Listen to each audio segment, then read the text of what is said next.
voit souvent rouge, avec à sa bouche Maggie soleil ou bien Maggie larme.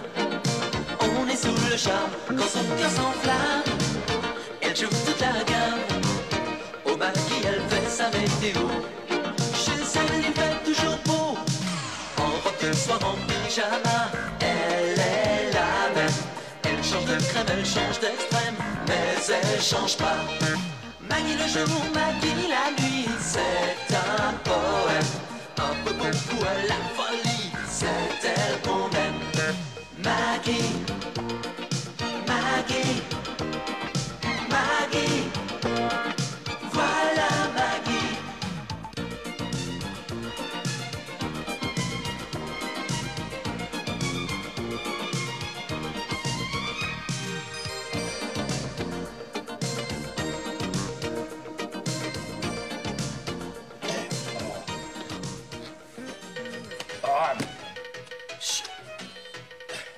Maggie, tu sais, la grosse valise est pleine à craquer, hein. Comment?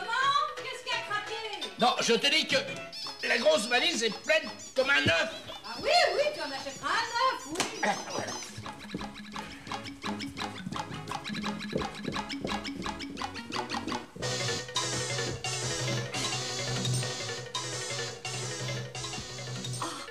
Georges! J'arrive pas à ouvrir la grosse valise. Ben oui, bien sûr, j'ai pris des chemises. Ah, ça y est. Ça y est. Ça y est. Enfin. Voilà. Voilà mon nounours. J'ai réussi. Qu'est-ce que tu dis? Oh non! Oh, écoute, Maggie, c'est pas possible. Oh, Georges! ouais. On a sonné. Ben oui, j'entends, je suis pas sourd. Eh ben, on va ouvrir. Non, non, j'irai ouvrir quand cette satanée valise sera fermée. Oh, non, non, écoute, j'arrive. Y'a quelqu'un? Y'a quelqu'un?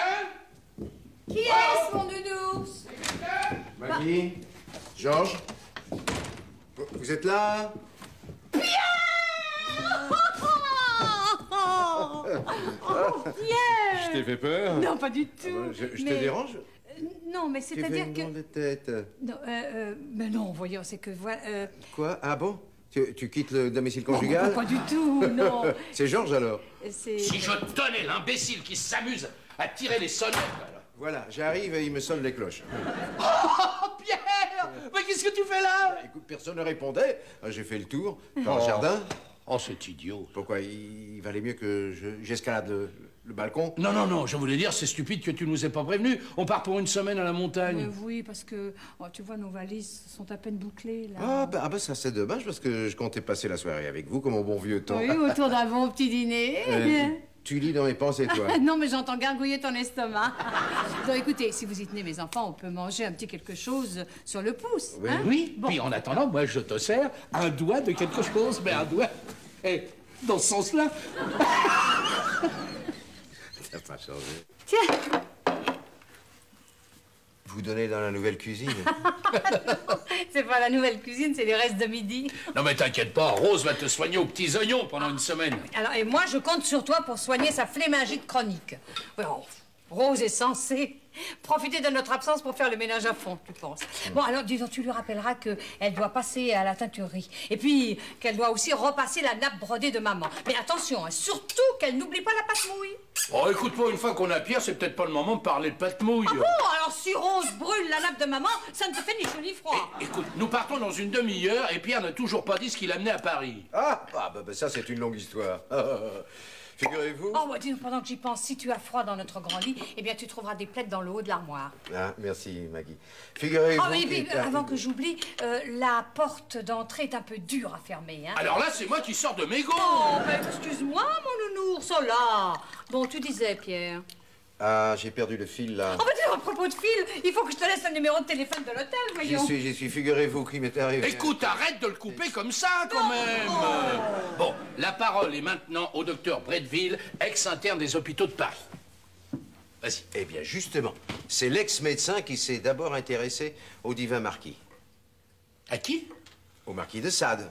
Si tu préfères, tu sais que son château est à 2 pas de chez moi, dans le Luberon. Ah, alors ça doit être tranquille comme voisinage. Nounours, je te rappelle que le marquis de Sade est mort depuis 2 siècles. Oh, écoute, je le savais, figure-toi. Hein. Non, mais il doit bien y avoir des sadiques qui organisent des pèlerinages de temps en temps, non? Tu sais, le mot sadisme est passablement galvaudé. D'ailleurs, le côté, disons, érotique de l'œuvre de Sade n'est que la partie émergée, hein, d'Elisbeth. Bah, disons, l'autre partie, qu'est-ce que ça doit être? Sade était avant tout un philosophe. C'était un garçon très en avance sur son époque. Hein. C'est pourquoi nous avons pensé, quelques amis et moi, à créer sur place un musée qui lui serait consacré. Hein? Ah bon? Ah, bah, je te savais conservateur, mais au point de créer un musée, non? Toujours est-il que nous avons l'appui, c'est très amusant, Georges. Merci.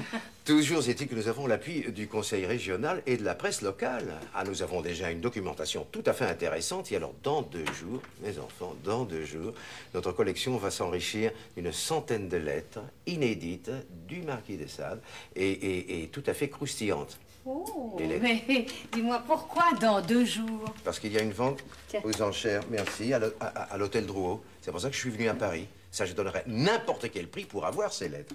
Et tu crois que ton musée va faire suffisamment d'entrées pour amortir les frais?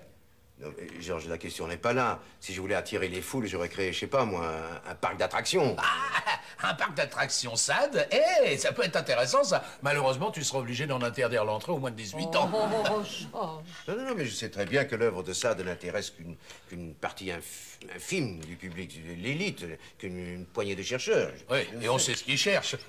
Oui, mais à l'heure où les Japonais rachètent la France, je me suis cru obligé de défendre notre patrimoine culturel. Oh, Pierre, toi, tu finiras ministre de la Culture. Oh là là, non, on parle pas de malheur. Il serait capable d'imposer les 120 jours de Sodome au programme de 6e. Mais dis donc, Georges, tu m'as l'air d'en connaître un rayon, toi, sur le marquis de Sade, hein? Ah, ben c'est par accident. Ah oui. Ah oui, parce qu'à la bibliothèque municipale du Vésinet, S, tu vois, S, eh ben il est sur le même rayon que Sagan et San Antonio. Ah, eh ben, couvre-toi, mon nounou. Oui, oui. Bon, eh ben je te la confie, hein. Comment? Maggie ne part pas avec toi? Ben non, je te parlerai de la maison, moi. Tiens, Pierre, voilà les clés. Allez, mon nounou, dépêche-toi, regarde. Il y a le taxi qui nous attend, là. Bon, au revoir. Au revoir, Pierre. Au revoir, ma chérie. Au Bon, revoir. alors, si tu as besoin de quoi que ce soit, s'il arrive quelque chose, tu nous appelles à l'hôtel, hein? Promis. Et puis faites attention, hein, sur les pistes. Parce que les jambes cassées, c'est plus de mon ressort.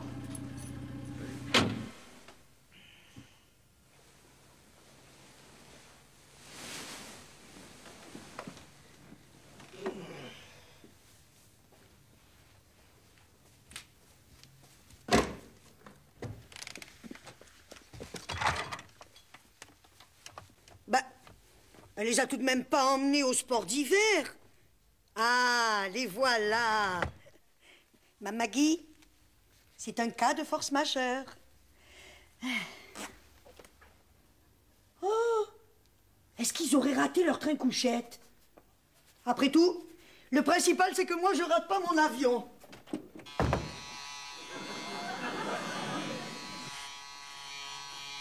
Bouchon ne devrait plus tarder.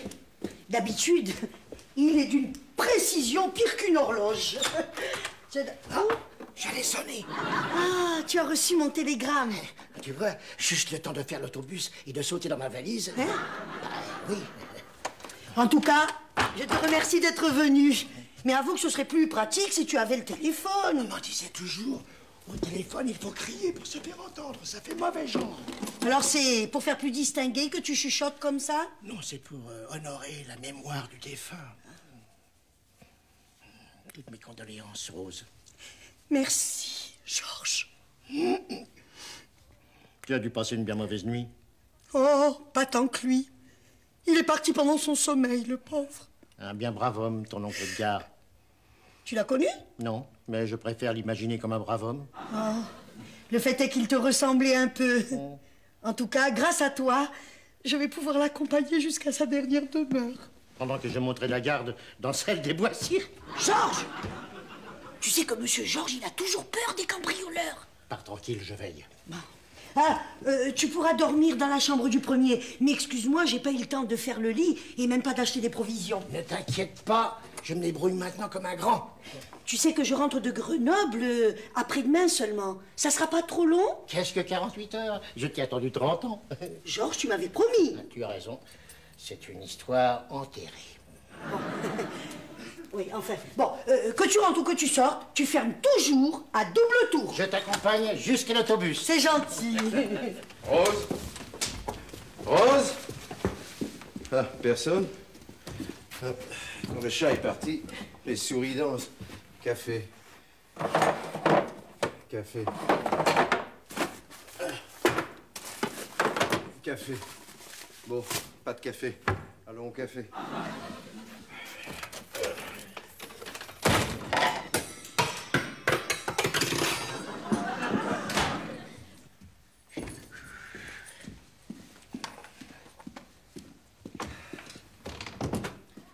Pauvre Rose.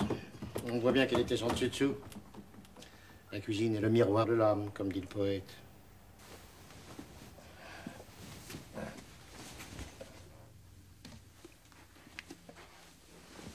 Sade? Oh. Oh. Eh ben, ils ont de drôles de lecture, les Boissiers.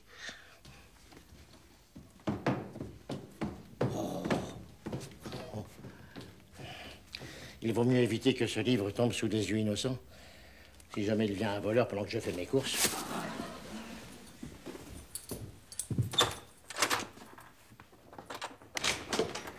Hoppa! Ah, ah, la fée du logis est passée par là. Bien, bien. Oui? Pierre Bretteville. Clac. Allô, allô? Paf. Oh. Bon, une de perdue, 10 de retrouvée. 1, 47, 54. 56. 8. Ah, Emmanuel? Tu étais à côté du téléphone. Pierre Bretteville. Hein? Comment quel Pierre? Pierre Bretteville, ex-interne des hôpitaux de Paris. Ex-médecin. Ah, j'arrive tout de suite? Ah bon, là, tout de suite? Oui? D'accord. Un 4e au bridge? Hey. Bon, je viens quand même.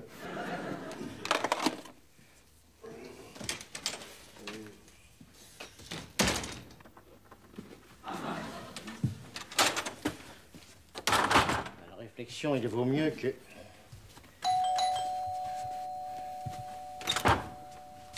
C'est toi, Rose? Rose?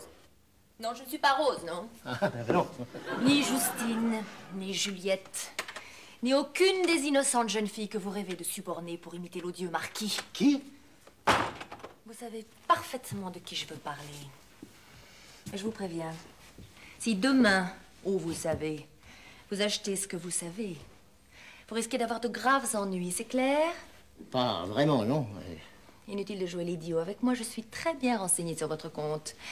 Vous êtes ex-interne des hôpitaux de Paris. Ah, pardon, j'étais demi-pensionnaire au lycée Stendhal à Grenoble. Pourquoi nier l'évidence? La Gazette du Luberon a consacré un long article à votre carrière et à vos projets abjects. Je n'ai jamais eu aucun projet que celui d'épouser Rose, et je ne vois pas comment ça pourrait intéresser le Luberon. Je vous savais pervers. Je vous découvre lâche et menteur. Peut-être aussi êtes-vous vénal. Alors combien? Combien voulez-vous pour prendre le premier train et rentrer chez vous? Madame... Mademoiselle. Mademoiselle, je ne comprends rien à vos insinuations. Mais sachez qu'on n'achète pas un bouchon. Que dois-je comprendre par cette expression? Ce n'est pas une expression, c'est un principe. Ah, si vous avez tout de même des principes. Ah oui? Alors, je vous en conjure, rentrez chez vous. Jouez au golf, au bridge, aux boules même si vous voulez, mais ne jouez plus avec le feu. Il pourrait vous en cuire. Ne m'obligez pas à revenir, docteur. Docteur? C'est elle qui a besoin d'un docteur. Et moi, j'ai besoin d'un remontant.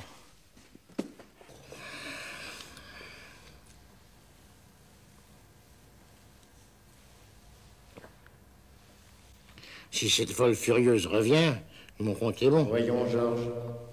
Rose compte sur toi pour garder la maison? Même au péril de ma vie? Si tu abandonnes ton poste, elle t'en voudra à mort. C'est que...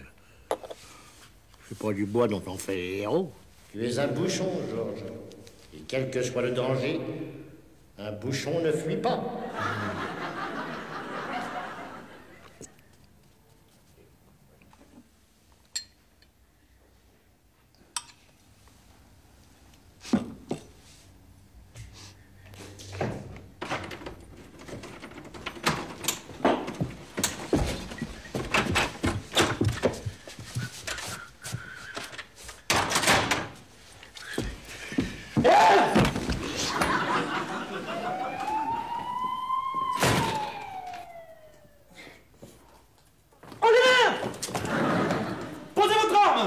Monsieur l'agent, c'est moi qui vous ai appelé. C'est bien ce qui m'inquiète. Vous n'êtes pas chez vous ici. Où sont les corps des Boissiers? En vacances à la montagne. On vérifiera. Et celui-ci, qui c'est? Il cherchait à pénétrer dans la maison. Par effraction? Par le perron. Mais c'est le docteur Bretteville. Docteur et cambrioleur. On aura tout vu qu'à l'époque. Où suis-je? Au Vésinette. Chez vos amis, les Boissiers. Quelqu'un m'a frappé. C'est moi. Ça, le bec, vous tombez à pic. Allez vous asseoir, vous. Je m'asseye, m'asseoir, c'est bien le moment. Salaud! Ne vous inquiétez pas, docteur, je vais le soigner. Finis de rire, mon bonhomme, sans vous commander. Non, prénom, profession. Bouchon, Georges, sans. Sans profession. Mais je vis d'une petite rente. Oui, et comme vous en vivez mal, vous êtes prêt à tuer pour mettre un peu de beurre sur vos fins de mois. Mais pas du tout. C'est à cause de cette femme. Une femme? Non, prénom, profession. Je ne sais pas qui c'est, elle était voilée. Chacun ses convictions. Elle a menacé de revenir ici si je ne partais pas. Vous deviez partir avec elle? Non, elle voulait seulement que je parte d'ici, que je rentre chez moi. Et vous habitez où, vous? Houille! Eh, quoi houille? Docteur, vous êtes témoin, je l'ai pas encore retouché. Je vous parle de houille dans les Yvelines, oh là là! On va tirer tout ça au clair au commissariat. Monsieur Lebec. Merci, docteur. Je ne peux pas laisser la maison sans surveillance. J'ai promis. Si quelqu'un a besoin de surveillance ici, c'est vous. Allez, vous n'êtes pas de mon avis, docteur? Absolument, oui. Dites 33. Pourquoi 33? Bon, c'est bien ce que je pensais. Dites-moi, il a bu. Notez, docteur, quand on s'appelle Bouchon. Oh là, vous aussi.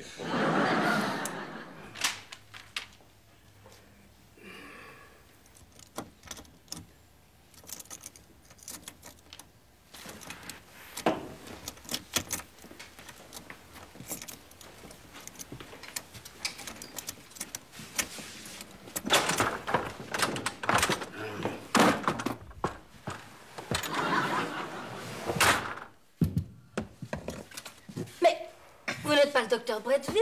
Qui? Le docteur Bretteville. Il était ici cet après-midi. Je connais aucun docteur Bretteville. Bretteville.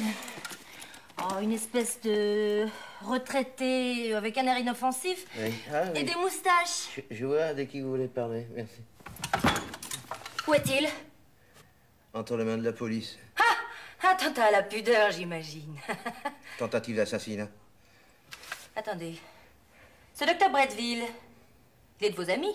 Un ami? Il a tenté de m'assassiner. Je me demande même comment il s'est introduit dans cette maison. Oh, dans ce cas, je vous dois des excuses. Monsieur? Boissier. Georges Boissier. C'est fou ce que les apparences sont trompeuses. Oui, je sais, oui, j'ai pas une tête à m'appeler Boissier, hein. Et moi, est-ce que j'ai une tête à m'appeler Sade? Sade? Vous avez dit Sade? Comme le marquis? Et voilà.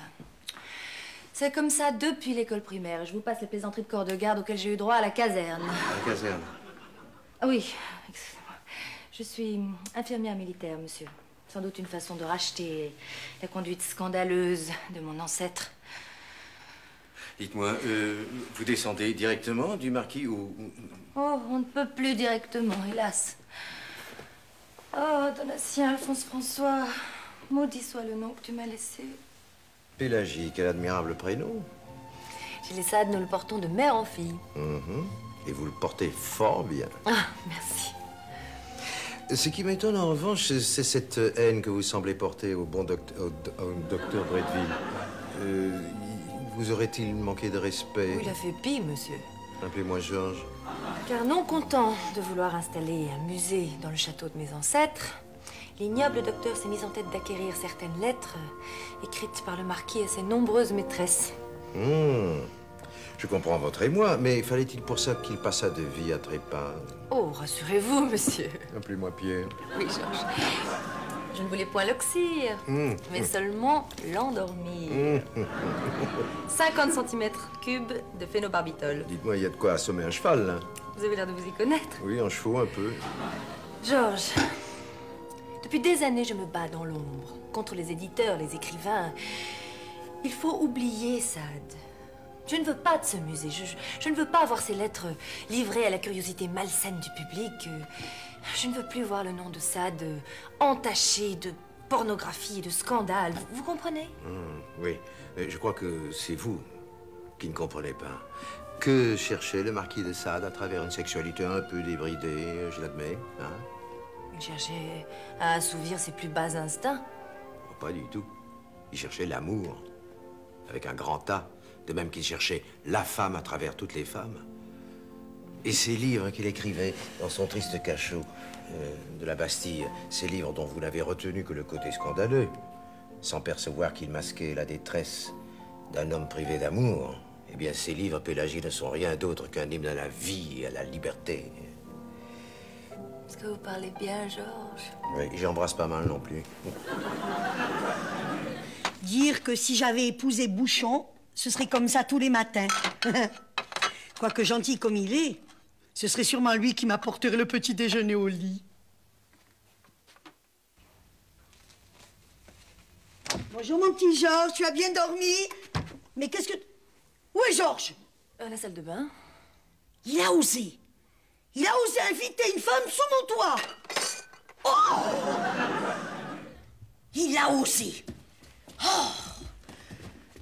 Qu'est-ce qui se passe, Rose? Hein? Oh, monsieur Pierre. Georges. Mais qu'est-ce que vous faites là? Georges, je suis Georges, monsieur Georges. Je ne peux pas vous expliquer. Mais où il est, Georges? Mais à la montagne, vous savez bien. Mais non, je vous parle pas de monsieur Georges. Je vous parle de mon Georges. Georges, chérie, tu es là? Oui, mon amour, je suis avec Rose. Qu'est-ce qui lui est arrivé? Autant vous le dire tout net, madame. Georges et moi, nous nous aimons. Voilà ce qui est arrivé. Eh ben, tant mieux pour vous. Mais c'est pas ça qui le fera revenir, Georges.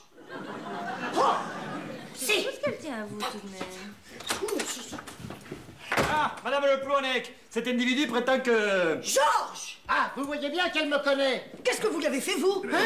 Demandez plutôt ce qu'il a fait au docteur Bretteville. Docteur Bretteville? Mais c'est lui, le docteur Bretteville! Ah non, le docteur Bretteville, c'est lui. Quoi? Oui, non, Pélagie, je vais t'expliquer. Espèce de Messieurs, je vais salaud. vous expliquer, c'est très simple. Voilà, dans tous les détails, hein. J'habite dans le Luberon, à côté du château du marquis de Sade.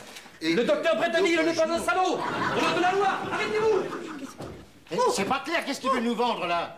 La vente, les lettres, l'hôtel Drouot, les lettres du marquis, à 15 h, à n'importe quel prix, les lettres. Mais quelle lettre, docteur? Quel marquis?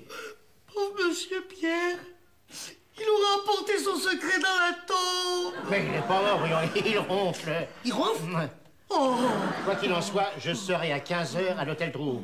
C'est là que se trouve la clé de l'énigme. Oui, et les clés des menottes, elles sont dans la poche de Lebec. Hein? Oh! Où est-il, celui-là?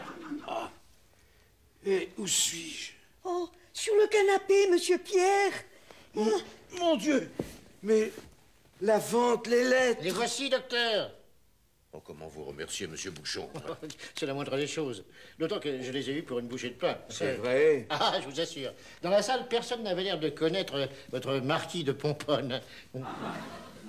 Marquis de... De Pomponne? Et je dois dire que moi-même, je n'en avais jamais entendu parler. Marquis de Pomponne!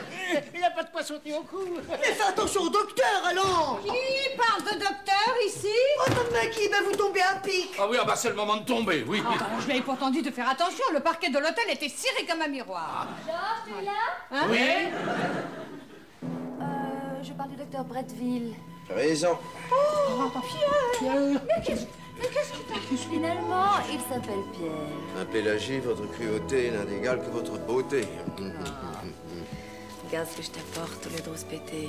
Les vraies lettres du divin marquis. J'ai acheté pour toi. Mais alors, pourquoi m'avoir jeté dans les bras de Morphée? Oh, j'avoue que ce matin, j'ai vu rouge. Mais notre nuit m'a ouvert les yeux, Pierre. Jamais encore on m'avait parlé d'amour, avec les mots qu'il faut. Jamais encore on m'avait fait découvrir la volupté.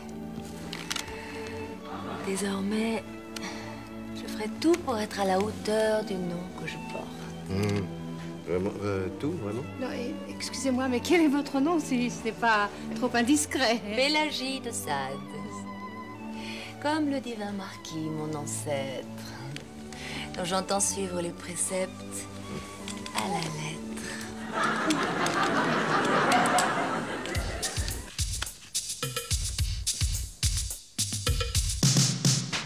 Elle voit souvent rouge, avec elle sa bouche. Maggie Soleil ou bien Maggie Larme. On est sous le charme quand son cœur s'enflamme. Elle joue toute la gamme. Au Maggie, elle fait sa météo.